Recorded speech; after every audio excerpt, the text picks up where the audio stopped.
My name is Benedict Toast. It's a Monday morning here on the AM Show. Lots of action over the weekend from the local scene to the international scene. English Premier League games. Manchester United winning big at home at Old Trafford 4-0 and ended in their game against Everton. Another Manchester team, City, went away and defeated Watford by 6-0. So City in 2 games have scored as many as 11 goals. Chelsea, Arsenal drew goalless at Stamford Bridge. We'll bring you highlights of all those matches. And also, we'll be in Spain, where bad news for Barcelona. Ousmane Dembele, the man they signed from Borussia Dortmund, picked up an injury in their game against Getafe and is going to be out for up to close to 4 months. It's just unfortunate. Here on the local scene is a WAFU tournament in Ghana before their game. Okay, so Ghana today will play against Nigeria. And even before that game, Ghana already have secured qualification to the next stage of the competition. We also have news on the Black Princesses, but before we talk about the Black Princesses, also get to the international stage to bring you highlights of matches that we played this weekend. Well, the WAFU Cup of Nations is ongoing in Cape Coast, and yesterday amazing games were played. But most importantly, on Saturday, Ghana took on Mali in their second group game. Going into that game, Ghana had won their game against Guinea by 2-0, and against Mali, a win was going to secure a team a spot in the semi-finals of the competition. And exactly so, Maxwell Konedu and his boys did very well. WAFU Kobna scored a stunner as Ghana defeated Mali by a goal to nil. We've got highlights of that game for you. The Black Stars ball lifted deep inside, and of course, I think I just couldn't get it done.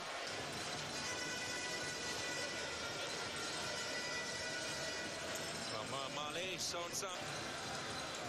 Has it to him again. Ghanaians look to get some balls inside the half of Mali. A little bit of a push. Fans appealing for a penalty, but that goes out there for a goal kick. Well, you can have some bit of harsh words. Boubacar, Samasoko, and Felix Ado. He thinks Felix threw himself down, trying to call the referee for a penalty. Now that is a big talking point. How much contact was there? He was pushed off the ball.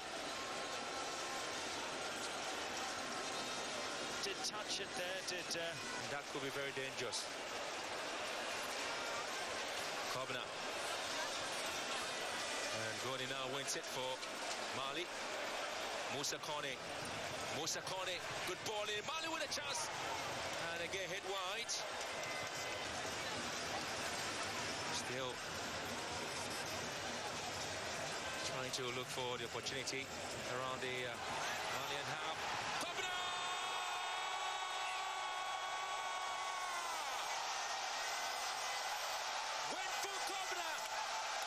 Breaks the silence at the Cape Coast Stadium. What a magnificent strike! Outside the 80-yard box. It's Ghana 1, Mali 0.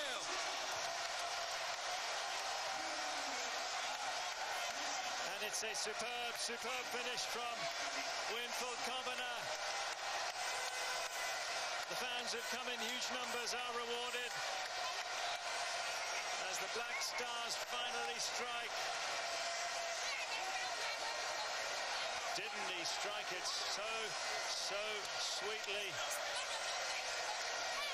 Puts it onto his left foot and fires it past Diarra. There's no doubt once that left his boot that was heading into the back of the net. Bit of swerve on it so the keeper couldn't get there. And now Ghana finally have the breakthrough. You can watch this over and over again.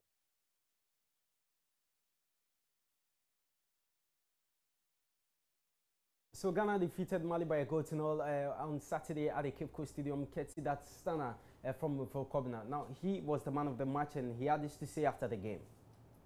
First of all, I'll say thank you very much. It wasn't an easy game. Mali played very well. But, you know, as a host nation, we have to do everything possible. You know, the second half we were playing better. So I think we did well in the score. And then the goal, I'll say my number 2 did very well. You know, he ran very well for the opponent to just follow him. So what I have to do is just position myself and then just shoot the ball to the corner. Thank you. So that was for Kobna. He was man of the match in the game against Mali. Well, Coach Maxwell Konedu, first game against Gambia, we won by a goal to nil. Even despite the win, was chastised. And his second game was amazing.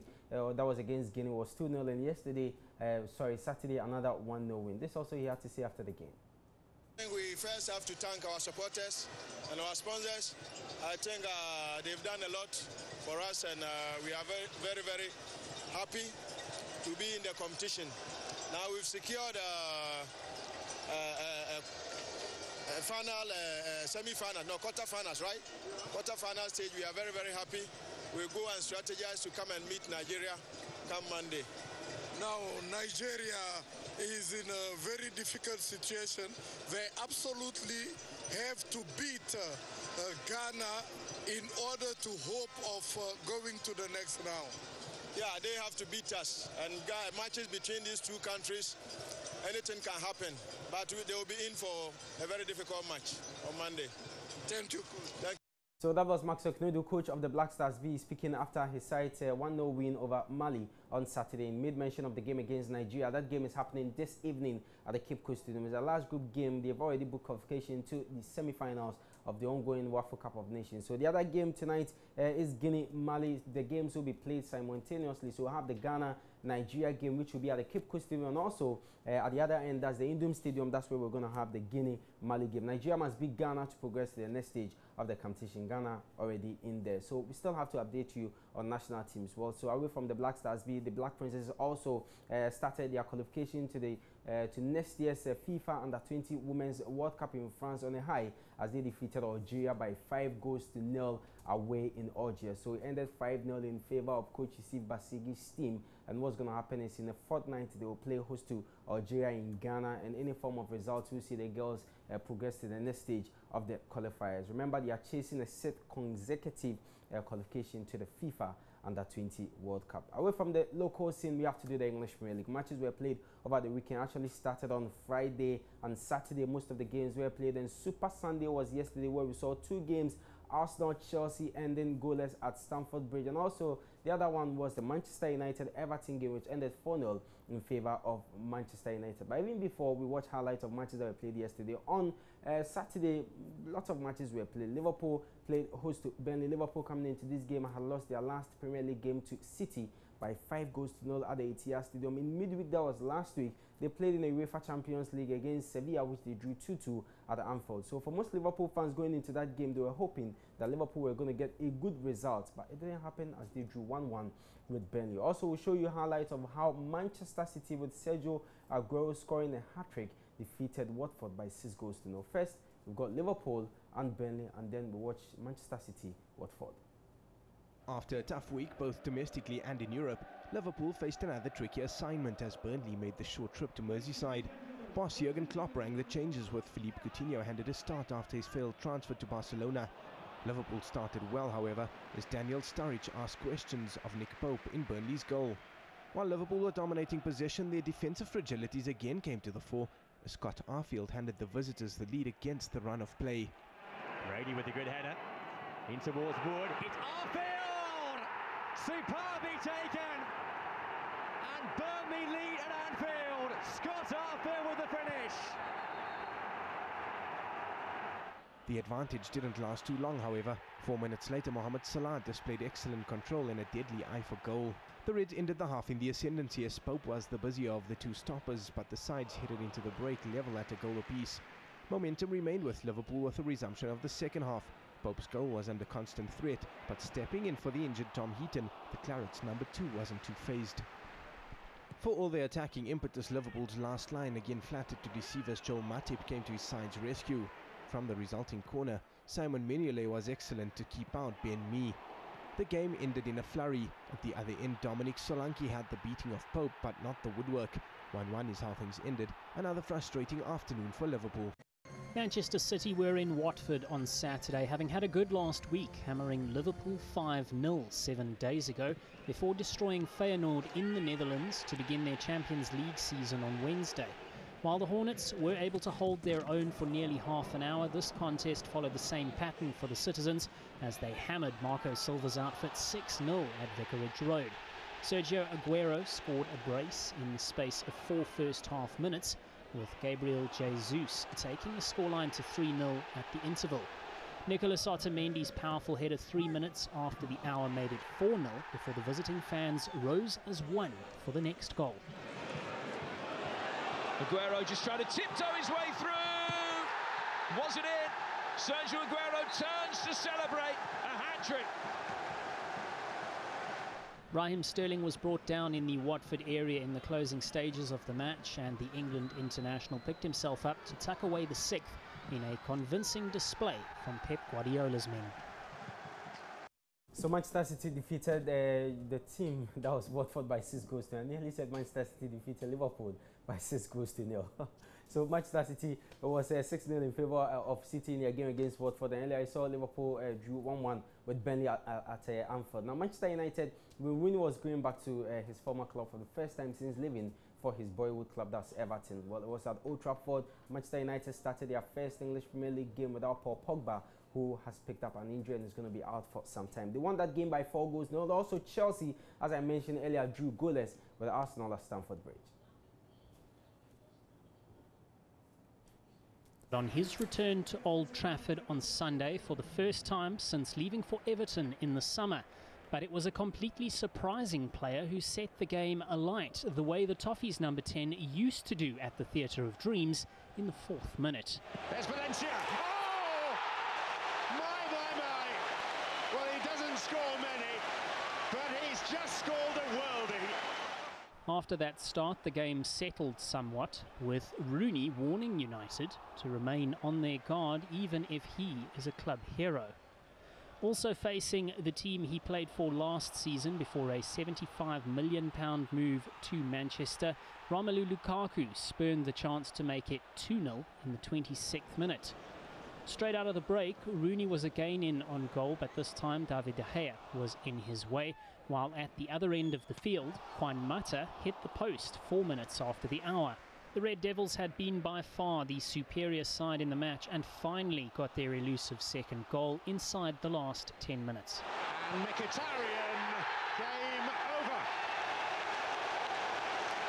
There was still time for more for Jose Mourinho's men, as Lukaku made up for his earlier miss to take his scoring record in a United shirt to 7 in 7 matches. Sandro brought out the cat-like reflexes of De Gea, the best chance for Everton in the match, before a handball by another former United player, Morgan Schneiderlin, allowed substitute Anthony Martial to wrap up a 4-0 victory. All roads led to Stamford Bridge. West London met North as the latest instalment of the Chelsea-Arsenal rivalry took centre stage. The champions headed into the clash on the back of 4 successive victories across all competitions and made their intentions clear early on. Chelsea was zipping the ball around at a frenetic pace, but still Arsenal managed to create, as both Danny Welbeck and Alexander Lacazette failed to really trouble Thibaut Courtois in the Chelsea goal. Despite the 2 close goals, Chelsea were in control. Cesc Fabregas with the delicious ball to Pedro, but Petr Cech produced a save. At the other end, Granit Xhaka took aim from distance as Courtois had to be on high alert. The Gunners were getting closer as 5 minutes before the break, Aaron Ramsey went on a run and hit the woodwork, while Lacazette couldn't steer the rebound on target. It was goalless at the break. Chelsea started the second 45 the brighter of the two as Willian asked questions of Cech. The half ebbed and flowed, but Arsenal thought they were ahead after Shkodran Mustafi got on the end of a free kick. The German though was flagged for offside, much to his dismay. Earlier on, the Blues introduced Eden Hazard and the Belgian immediately made his presence felt with a signature dash and shot. With the game in its final few moments, Chelsea were dealt a blow. Brazilian David Luiz was sent for an early shower after a studs-up lunge on Sead Kolasinac. Despite the nervy final few moments, the game ended in a goalless draw. Okay, so goalless between Chelsea and Arsenal at Stamford Bridge, and Manchester United finished off Everton by 4 goals. Now we've got a full result in table for you after match day 5. So results on your screen: Bournemouth, Brighton was on Friday, which Bournemouth won by 2 goals to 1. And Saturday, the matches that were played, Southampton went away to defeat Crystal Palace by a goal to 0. So Crystal Palace, after 5 games, are still without a win, and Roy Hodgson started this campaign on a losing note. And Liverpool drew 1-1 with Burnley. Watford's 0, Man City 6. Huddersfield 1, Leicester 1, Newcastle United 2, Stoke City 1, and Christian Atsu scored his first English Premier League game for Newcastle United, and West Bromwich Albion also drew goalless with West Ham United. Andrew Ayew came on in the 76th minute. Tottenham Hotspur Swansea ended goalless. Jordan Ayew played a full throttle of the game, and Super Sunday matches: Chelsea 0, Arsenal 0, Manchester United 4, Everton 0. So the table for you after 5 match days: Man City are leading 13 points, same points as Manchester United, and Chelsea 10 points, defending champions, 3 points separating Chelsea and the 2 Manchester clubs. And Newcastle United are 4th with 9, Tottenham Hotspur are 5th with 8, Huddersfield are 6th with 8, and we have Burnley 7th with 8. 8 is Liverpool, Southampton, and West Brom are 10th, also have 8 points.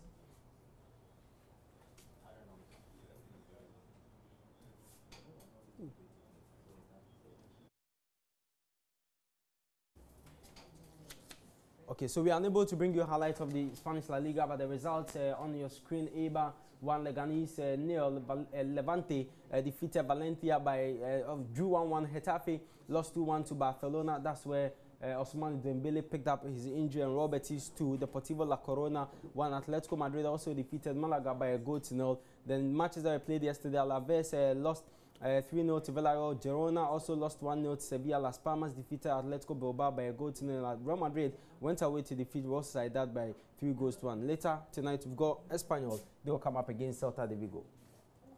And the table: so Barcelona are leading. They have 12 points. Sevilla are 2nd with 10 points. Real Sociedad are 3rd. Real Madrid are 4th with 8 points. And the other teams follow: Atletico Madrid 5th with 8 points, and 10th is Leganés with 6 points.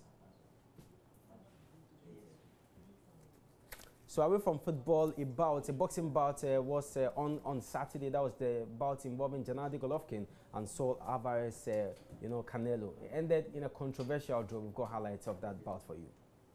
In the wild desert of Nevada, 2 of boxing's most entertaining stars came face to face.